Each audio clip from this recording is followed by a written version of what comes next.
This one's very interesting because we have some great panelists on here today, talking about physical health, mental health, and also prostate cancer. So, starting with Joe, can you start introduce yourself, please? My name's Big Joe, and I'm a prostate survivor. I've had cancer.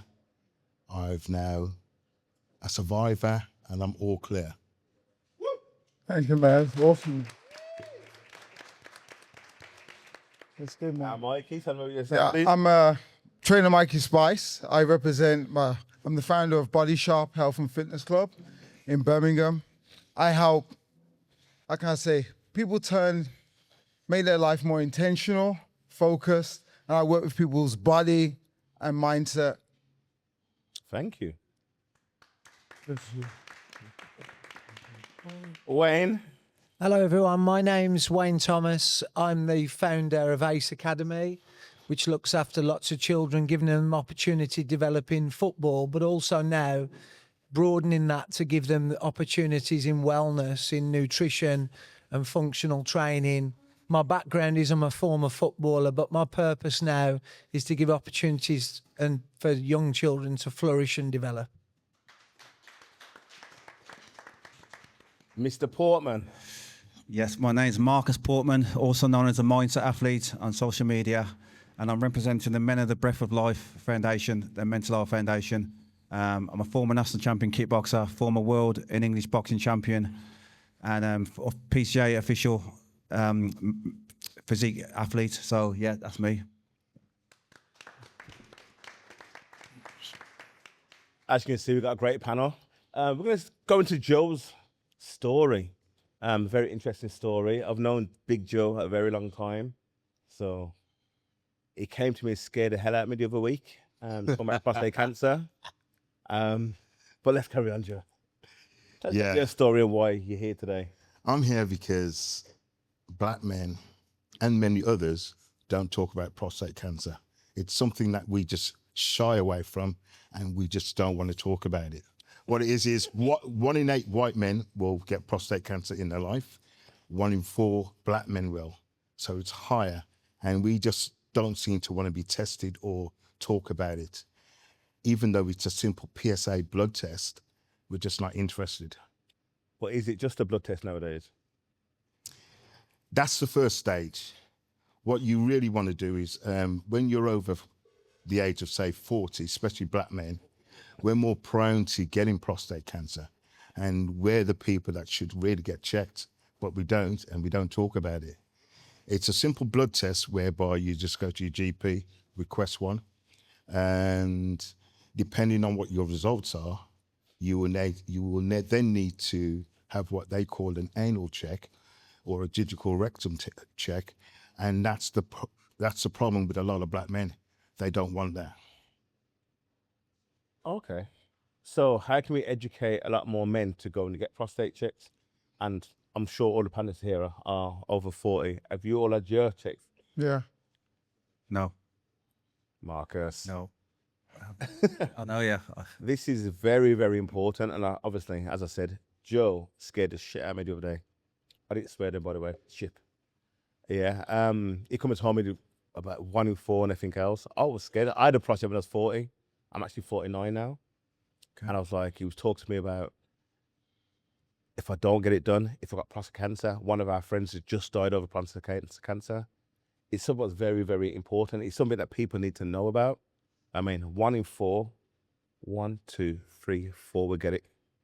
That's right. Just one of us, literally, and that's the odds. He's a survivor. It's just a simple blood test. Yeah. It's not a simple blood test. It tricked me like that as well.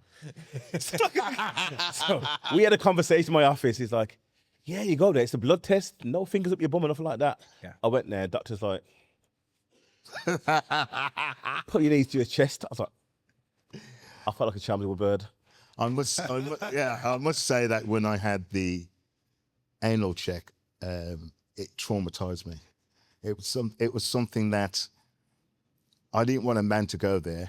I didn't want him to put his finger there to check on my prostate. The other thing that was on my mind at the time was men have their G-spot up there too. And I didn't want that to be touched. And I felt embarrassed that if he by accidentally touched that part, how I was going to react to it. So I can understand a lot of men saying they don't want to have an anal check. It's not like you're doing it for sexual pleasure. These kind of things are done to save your life. That's I was right. in St. Lucia 2 weeks ago, and one of the guys there, he was sweating hard, and he's got prostate cancer. You know what I mean? They're slowing it down, but you can't cure it. It's something that's very, very important. Do you want to tell some of the effects? Okay. What happens is either you have problems going to the toilet, passing water. Some men, they have a swollen prostate, which then touches your urethra, which then causes problems because it pushes on it. You have problems where in the bedroom, you don't have a full erection. Some people will take that as, I'm getting old, so therefore my erection isn't as strong as it used to be when I was young. But you still need to get tested because they're all signs as well. Or blood in your water, that's another sign. Okay. But these are things that most people just look and go, not for me. And they just avoid it. I do think if people knew the effects of getting prostate cancer, they would have a test.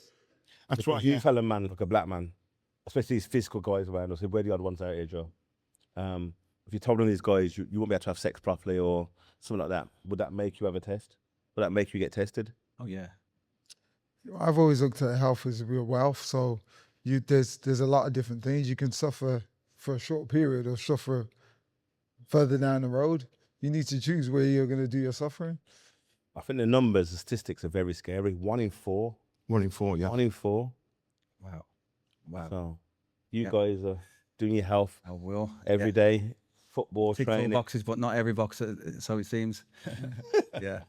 And the problem with prostate cancer is that for the first 2 stages, where the first stage you've got specks of cancer in your prostate, most people just think they won't know that until they get a biopsy. But when they do, that's not the problem.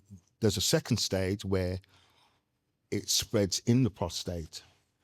And not always you're going to have symptoms. The third stage is where the cancer moves out of the prostate. And what you've got to remember is that with your prostate, you've got those sensitive nerves, which is part of your erection. So if they get damaged because the cancer spread out, that becomes a problem later on. And then the fourth stage is when it goes into organs and then it goes into your bones. Once it's hit your bones, you don't have long to live because there's no cure for it. That's the reason why you have to get checked. Regardless of whether you feel you're fit or not, it's just a simple going in, either accepting the fact that I'm going to have an anal check or a PS blood test. But for you, you need to know where you are because there's a lot of men out there that don't have symptoms until they hit stage 3. And that's where the problem is. When I got diagnosed and I was resistant to it, I had prostate cancer on my left side of my prostate. Then I was supposed to get checked or a follow-up every 6 months with a PSA blood test. But of course, I didn't follow it up and the hospital didn't inform me about it until a year later when I had a second test and it spread across to the right side. And my attitude was this, stage 2, I want it out. Yeah. But if I hadn't gone in, I would have gone to stage 3 and then I would have had major problems. But the thing is, I didn't have the symptoms. I didn't feel down. I'm 66 now. Wow. I only found this out at 63. Okay. So I just put down the low sex drive or a hard erection as it's my age and you slow down, but it's not. And that's why you need to get checked. Definitely. I'm going to move straight to Marcus now. See, you're the one that you haven't had it. I know. Yeah. Yeah. That shocks me actually because you're somebody who's on the ball with everything, innit? Yeah, You're I a am, determined yeah. person. You're goal driven. Yeah. So I would have thought that would have been something you would have been spot on. it's something what I just disregarded completely. But now I've heard that, absolutely, I'm going to go and get checked, and this is what we're here for, Yeah. awareness and stuff like that. So, you know what? Just thank you very much. I'm going to do that as well. Okay, let's talk about your journey, because I know you many years, and then Yeah. I saw you in Turkey at your teeth done. Yeah. Yeah. Let's talk about your history, your background, your mental health, or your not issues, but your journey. My journey post boxing and stuff. Yeah. Beginning, yeah. From the beginning, yeah. I was originally started off being a kickboxer, won the national championships with that. Then I was a professional boxer as well when I was 18, turned pro, won the English title, and then won a world title back in, it was actually in Wolverhampton Civic Hall, right in here, Wolverhampton. So that's where I won the world title, defended it against the same fighter. So I retained that. Then I went to the O2 and fought on the James DeGale and George Groves main on the card. Fought on Amir Khan on the card. Fought on a Cole Froch on the card when he was fought on the Super 6. So I've been on all the big events. And post boxing, I got the opportunity to go into a repossession program called the Channel 4 Repo Man. That was on Channel 4, so it was kind of big at the time. And I didn't even know what I was doing. I knew it to repo anyway to, just debt collect in general, because that was my way of earning money as well whilst I was boxing. That was that old side of me. But yeah, we got on the Channel 4 Repo Man, and we had a big. That kicked off quite a lot, so that helped me in retirement to boxing. After that, I've done marathons. I've ran marathons as well. Last one was for the Ricky Atton Foundation. So, and I've done 2 half marathons for the Frank Bruno Foundation with mental health. Okay. And then there was the problems afterwards, which I weren't ready for, which was the addiction to alcohol and substance abuse. My one specifically was cocaine. And I always say it now, and I'm not ashamed to say it, because I own it and I've exited it, and I've, that's who I am, who I was. And now I'm nearly 3 years clean and sober, and I've not touched any alcohol and no substance abuse. Thank you very much. That is an incredible story, Marcus. World champion at different things, multiple things. Like, that is some dedication. 4 disciplines. There's only Kelly. There's literally I'm the only one in Wolverhampton who's 4-time champion at 4 disciplines. Oh, yeah, what? Denise Lewis is number 1, but I'll give her the number 1 spot. Denise Lewis. Yeah, but apart from her, I'm the only person in Wolverhampton who's been a champion in 4 disciplines, different disciplines. That's incredible. Yeah, That is incredible, because obviously Wolverhampton's not known for a lot of things. Yeah. I mean, it's always had a bit of a bad reputation, and that's why we're here, trying to bring good things into the city. So having you as that's the story, what's incredible. yeah. So let's just move on to Wayne. Tell us about your journey. My journey started with professional football at a young age, and What team was that? only Warsaw. I say only. I think like anyone who gets to achieve their dreams, I got the privilege of playing for my local team, making my debut at 18, and obviously that was a brilliant initial start to my journey. Sadly, I got run over on Broad Street in Wolverhampton at 22 on a night out, and that curtailed my injury there and then, and that's probably where my mental health journey started. It wasn't talked about in football, definitely, and in male environments early on. And I rebuilt myself, funny enough, as someone who sat over there and worked into fitness and then into retail. And I always had high level of physical fitness. I was always doing some form of challenge, but mental well-being was always like this little fire burning inside of me, and not really understanding how to control that. And pain come from that in different formats. And what's happened, I'm in my 10th year now, so I run Ace Football Academy. I'm very proud of it. We have the privilege of looking after nearly 500 children now between the ages of 4 and 12. But what I've looked at over the recent years is, originally it was like, can I make a footballer? Can we make kids better? But now it's like, yeah, better players, but can we make better people?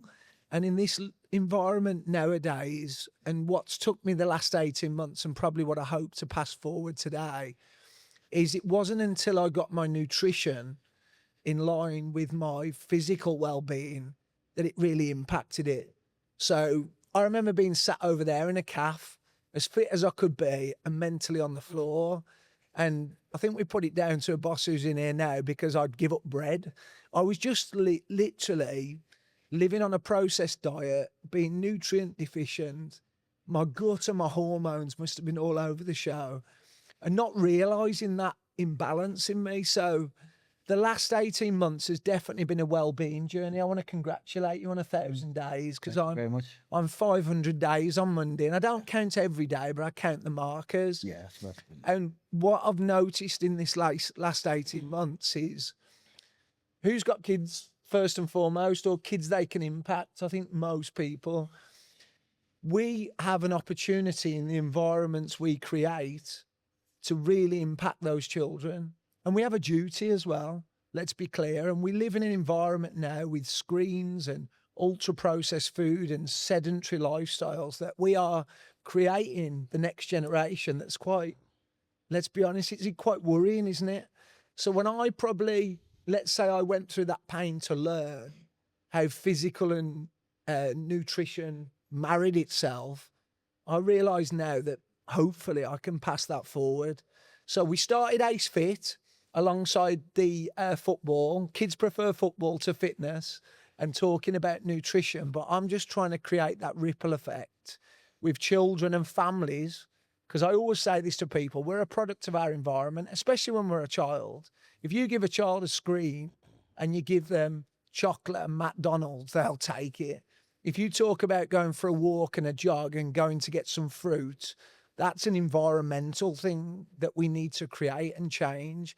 But I've noticed some really good impacts with ACE over the last year, how we've started to do that with the children. Mm-hmm. So my hope moving forward is not only the physical aspect of everyone's lifestyle. Everyone should be doing physical well-being in here. Doesn't matter what work you're in, you should be doing that. One, for yourself, for your longevity, and two, because how that's going to impact the environment of your children.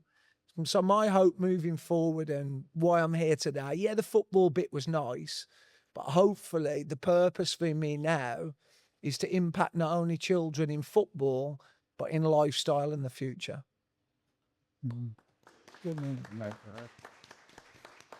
That's incredible. I just think, about both you got incredible stories, yeah.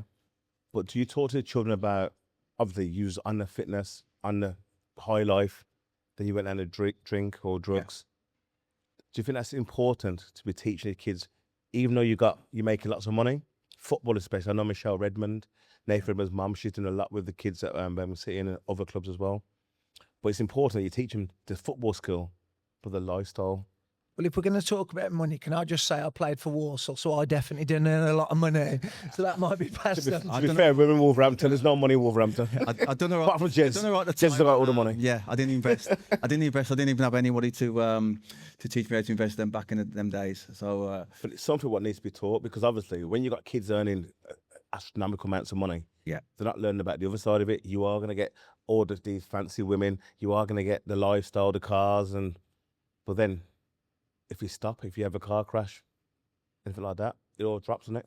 Yeah, as boxers, there's no backup plan. You literally got to create your own destiny. It's a bit easier now for fighters. They've got more opportunities, but 8-9 years when I won, when I was at the top of my game, there was no direction at all, and there's no direction afterwards, and that's where I fell into the addiction. And I just thought, I wanted to replace the high. There's no one to teach you what to do afterwards, and it's being under them bright lights and such in a big arena and having that high dopamine spike off winning and being in the arena and being a champion. Everyone's saying, put your arm in, saying, how you doing, champ? And then once you retire, you're just a mortal in your mind as Marcus. It's hard. That transition was so hard. There's nothing out there at all what teaches you to be a mortal after being a professional sportsman. It's really difficult, and that's why I fell into my trap, into the alcohol and the substance abuse. But getting out of it is what I'm about now on social media. I'll create a version of it where you don't have to go to organisations. I do cold water exposure with the Men of Breath of Life, and we get our dopamine spikes from that, and we talk, we solve our problems, we energise each other. We you know what, we're just powerful people. Yeah. Once we all get together and we got the answers to recovery without going to organisations like 12 steps and stuff like that. So you've got a brotherhood around you. You've got a support system around you. It was very, very important. As you know, I'm close friends with Anthony Joshua. When he lost his first fight, he went from up here, and everything just went out of him, and he's never been the same. My son played football for Wolverhampton, went through the academy and everything else. He got dropped. His football was never the same. Everything just dropped on him, and he was like, you know what? You got to try and talk to that young kid who's thinking, you know what? I'm going to be the next biggest defender, to now not doing nothing. So it is hard. You always need a support system around you and a brotherhood around you. Let me just touch on Mikey. Tell us about your journey, how... My journey, I used to play National League basketball back a long time ago. And one of the drivers, I always wanted to help people. So I became a coach. Since then, I've coached like hundreds of people. And I've also had a business as well. And the dream was to have my own gym. But in the process of having that, I had some trials and tribulations. You know, my dad passed away. At the same time he passed away, I snapped my Achilles. The business started to go down the hill, and it was like a knock-on effect over a 5-6 year period. When I moved location, I was like, right, I'm back on the road again. And then I had an incident with a NutriBullet, and he blew up and burnt my face. And then I came back from that, and I was like, okay, I'm back on the road again. Sorry, has your look changed now, yeah? Yeah, no, I got to tell you the rest of the story. I'm going. So I'm like, right, I went back to basketball because that was all my love. I came down the court, and I said, this is going to be the last time I'm going to play, by the way. And I said, I'm going out like Michael Jordan. Did a move, and the next minute I tore my ACL and my meniscus. So I'm on the ground, and I'm thinking, not again. I've been out for my Achilles. Now I got my knee. How am I going to work the business? And I was in a bad place. And I was coming up to 40. And I must have had an argument with my stepdaughter. And I was in a rage, just of like everything that's happened over the last couple of years. And I kicked a bag with my bad leg, which my leg started throbbing even more. And my brother got me, he was like, right, you're coming with me. And we went for a drive, and he goes, right, you know, Tony Robbins is supposed to be coming to Birmingham, and there's a workshop. So I was like, Tony, that's interesting. So I went there, and I sat down in the workshop, and I heard him talk about Tony Robbins. Now, this guy, he was probably the first person that inspired me to make action, to take more action in my life and start my own business. Anyway, I automatically, I was like, you know, I'm going to do this. Didn't have the money, and I went to one of his seminars. But on that same year of when I paid for the course, it was my birthday, and I went to Vegas. And the dream was for me to go to Vegas. I wanted to drive down a convertible. I wanted to see LeBron play. And I did all these things. However, I got to tell you, even though I argued at the car place and said I want a convertible, and the dream was to drive down to Vegas, yeah? I got caught in a snowstorm. And I was thinking, what the hell, man? I must be the luckiest dude to get a convertible, and I can't even put the hood down. I would have put it down anyway. Well, heating up. No, it was bad. It was like... But anyway, I got to London, and I was at Tony's seminar, and it hit me about my behavior patterns. And for me to understand more about the things, why people do what they do, but we don't really understand why we actually do it. What are driving forces behind some of the decisions that we make? And you know what? It was one of the best times I've ever had. Better than Vegas. Now, bearing in mind, you know, I drove the car, seen the Bron play, and I thought it was supposed to be amazing. But what he showed me was that if I can control my mind and be in an environment where I put myself in a mind, I could do this anywhere. So I went on a journey from 2019 to now, to where I am, to understand more about pattern behavior and teach people about some of the patterns that they do. So I created a thing called pencils and markers. Okay. And, you know, it's a mindset to get people to think about what they really want. Now, I'm assuming that a lot of us, we get caught up in the sense that Christmas, you know, New Year's coming, everyone's going to write down their goals. And it's going to be some of them to get fit, some of them to make some money. But it's about how you write them down. It's about, you know, there's two ways to write things down. You could write it with a pencil or you could write with a marker. Does anybody know the difference between if you're writing them down with one with a pencil and one with a marker? Can rub out a pencil, Thank you. like a ballot pool. You can rub it out. And it's a mindset. In a sense, there's things that we want, but what's actually stops us from going to get it? Is it fear? Is it doubt? Not good enough? And then we rub it out and place it with something else easier. But that's not intentional. Yeah. If we write it down with a marker pen, and then we know exactly what we want, then the journey becomes about us finding ourselves, adapting, overcoming challenges. That's awesome. I just think, with all your stories, what you said today, it's all about brotherhood. I mean, talking about the men, sorry. You always need a support system around you. I mean, so wherever you are in life, you could be the biggest, the baddest sports person, the world champion, like we just heard. You need a support unit. You need good people around you in your circle to hold you, keep you grounded, and to help. I mean, would you all agree with that? Definitely, Yeah. definitely. I agree. Yeah. So whatever you do, like obviously I've known Big Joe for many, many years. Like he was one of the guys who you go to the club sense. Dorman didn't want to let us into, to clubs. He'd always let us in. Talk to us, let us in. We always gave him respect. Even today, everybody gives him respect in Birmingham. Yeah. You know what I mean? But he always used to talk to us. I used to go plays at Hippodrome with my kids with this gentleman here. I mean, Marcus, world champion. You know what I mean? If he had a stat support around him now, where would he be right now? You know what I mean? You might take a loss. But if you've got somebody to hold you and put you back in the right place, you could have avoided years of drugs maybe. Yeah, You know definitely. what I mean? Definitely. So But I've also learned to be the master of my own thoughts, and that's what I do on social media now. Being the master of your own thoughts is the biggest thing for all of us. To control to control negative thoughts, what come into our mind. If we can be in control of the master of our own thoughts, I think that everything's a lot easier in life, and that's what I've learned to be and have. yeah, you're a very determined person, which is absolutely amazing. Like certain things what you do, I'd never do. I ain't getting no cold water. Like that's just not what we do. Yeah, I actually I ain't jumping out of planes from your shirts, in a so cold certain things- bath before. I tried to tell you. Yeah. Yeah, I got in a cold bath earlier just before I came here. It re-energized the body. It just creates a shield to me, and I think if just everybody's try it, it really does. It creates a Superman cape on you. You feel like you're unstoppable when you lay in that cold water for 3 minutes. You don't have any, are you? Do you know what, Matt?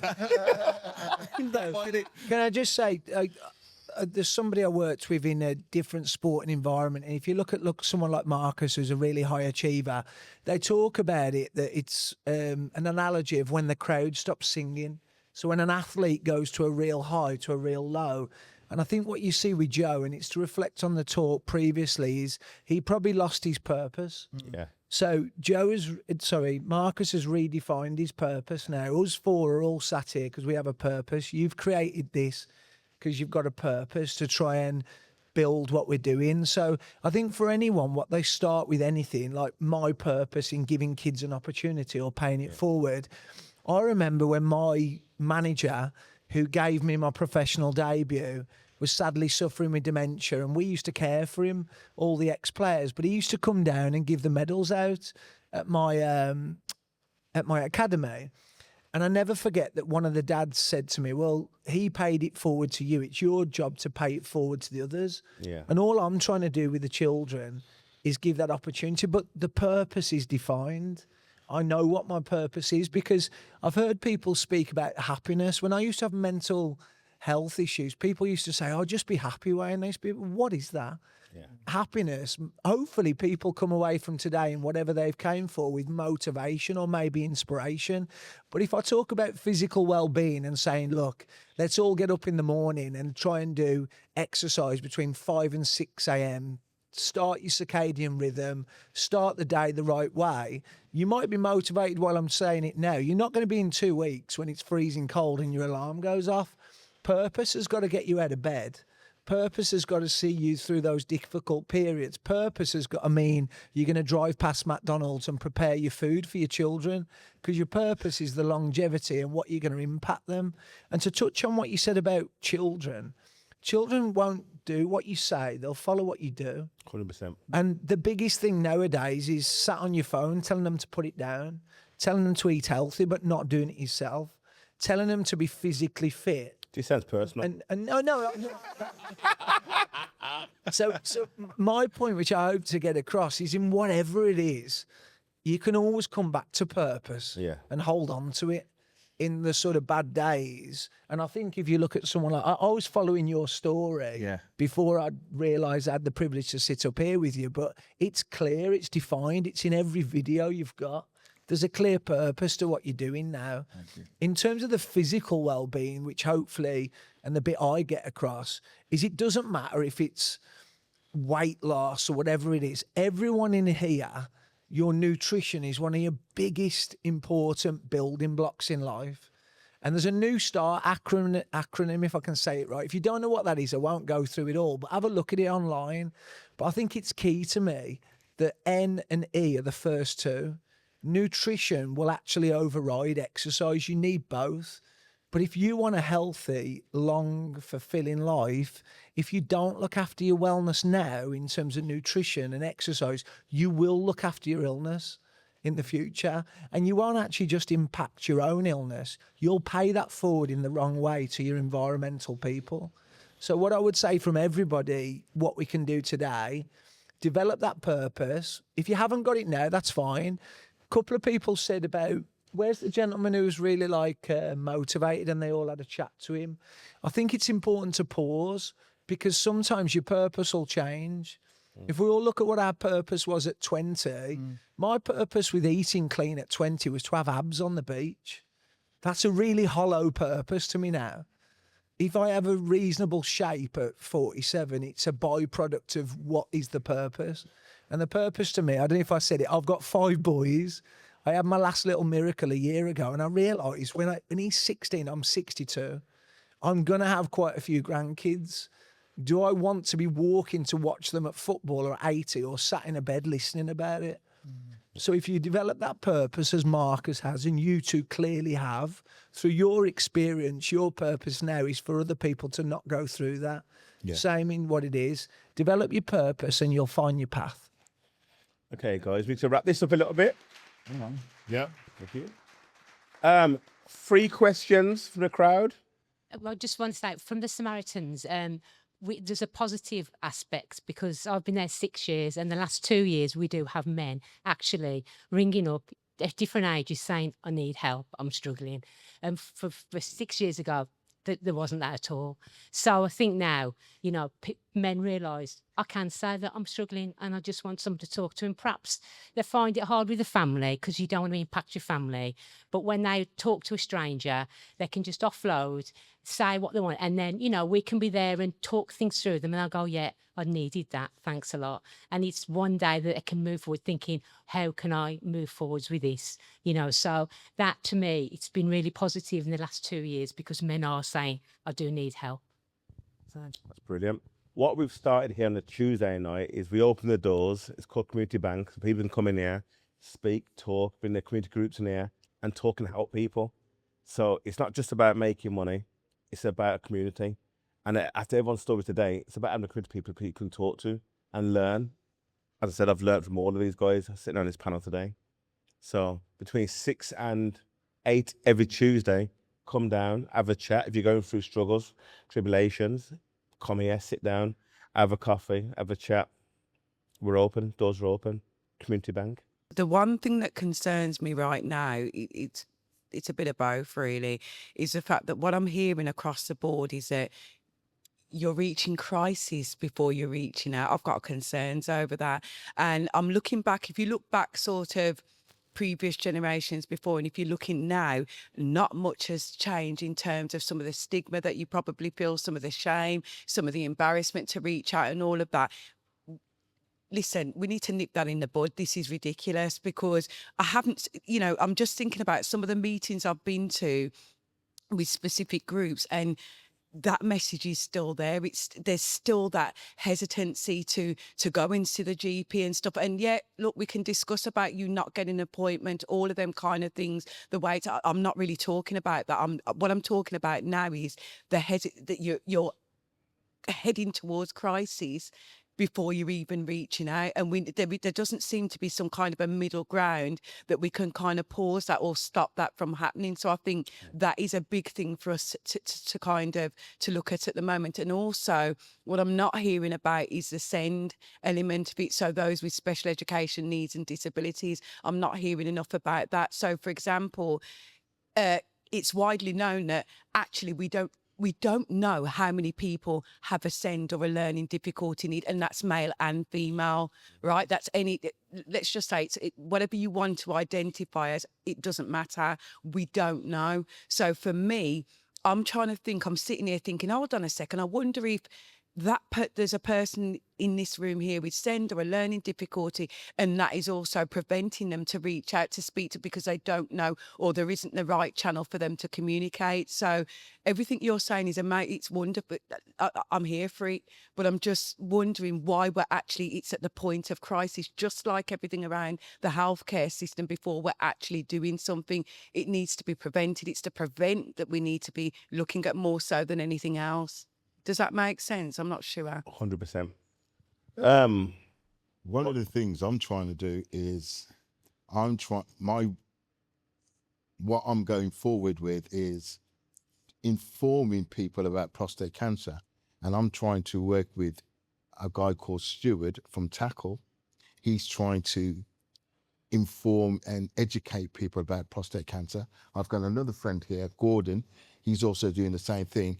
And it's all about informing and talking to people and getting them to break down their barriers and become vulnerable to, okay, I will go and get checked, rather than later when they've got prostate cancer. And then it's another issue. It's like, then we've got to go through things like, are we at stage 3? Are we at stage 4? And then it affects your family. It affects everybody around you. So that's why I'm trying to go forward and inform. And everywhere I go, wherever I work, I'm always cracking joke with people. And then I go, yo, boss, have you heard of a PSA blood test? What for? Check your prostate. Nah, I don't need it. No, you do, because I'm a survivor. I've been through it and I'm cancer free. You don't want to be getting that type of cancer in your 40s, 50s, 60s. I got it and I was 63. It's late, but I shouldn't have had it. I should have been checked a long time ago. But because black people, especially black people, we don't talk about it. Our attitude is, not for me, don't talk to me about it. So I'm not going to do it. I want to break those barriers down and say, look, it's 1 in 4, not 1 in 8. So let's do it. And that's what my purpose is right now. I'm going out there informing, and that's what we need to do. And you need to break down those barriers about, it's not for me, and I'm not a body man. Forget about that. I'm a big man. Say homosexual. And look where I am. Mm-hmm. But can I push you a little bit more? I understand that about the prostate as well, but just in general, like fear, we're not opening up to our emotions about what's really stopping us. It's about our fear of going to the doctor. The doctor's going to do this. Yeah. But we need to get clear about, okay, what's our intention? You know, there's people that should have seen me, but they didn't see me and they passed away in COVID because they didn't look out for their health. They said that they wanted to provide for their family, never had time, but the time's been taken away from them. And they could have really gave back time if they looked on their health and been there for their family. Yeah. So it's about what our perspective of where we're looking at. Yeah. I think it all boils down to education. I mean, if people have the educated people to talk around. You've got a family circle around you, people around you just come and tell you about certain things. As I said, I didn't know how to go and have prostate cancer checks more than once. I went when I was 40. I didn't go again until the other day. Really? Nutrition, diets, all them kind of things probably can help towards certain cancers and everything else. The foods what we're eating at the moment needs to be looked into. But saying that, are we paying the money for the education? Are we reading the books? Are we reading the right things? Because we're not investing in ourselves. That's another situation. We're not investing. I've been on many courses, and I'm only a small minority of people who are looking after their mental state, their education stance. Yeah. Because we're not investing in oneself. I think the other thing as well, in the modern times, we've never had more access to information. It's at the click of a finger. And let's say, I can only speak on my own personal journeys. At some point, what's really important is you have to turn emotion into motion. You've got to take the step, because you can't ultimately sometimes help someone who doesn't want to help themselves. So I think if you look at anything that you do, you must turn that into motion. So whether that be anyone comes away today, you all know from coming away today, you might need to do something with your physical or your nutritional well-being, but only you will turn that into motion, or you won't. You'll book the prostate test, or you won't. You'll go and check in on a friend that you probably know struggling, or you won't. I think the key thing, talking is absolutely crucial. Human connections is one of the biggest, it's the biggest predictor alongside nutrition and physical well-being. If you want to live to 100, have human connections and speak and engage with people. But ultimately, only you can take the step, and you must do that. You must put some actions around the words if you want to have some effect from it. Thank you, Wayne. I echo all that. Yeah, fantastic. Echo all that. Yeah. Guys, can I get a big round of applause for my panelists today? Okay. I hope it's been informative. You've learned something, and you go and get your prostate check. Guys, speak to the panel. Get their social media. Keep following their movements. I mean, we've got some great guys in this room today. Thank you, Leighton. Thank you, everybody, for coming here today.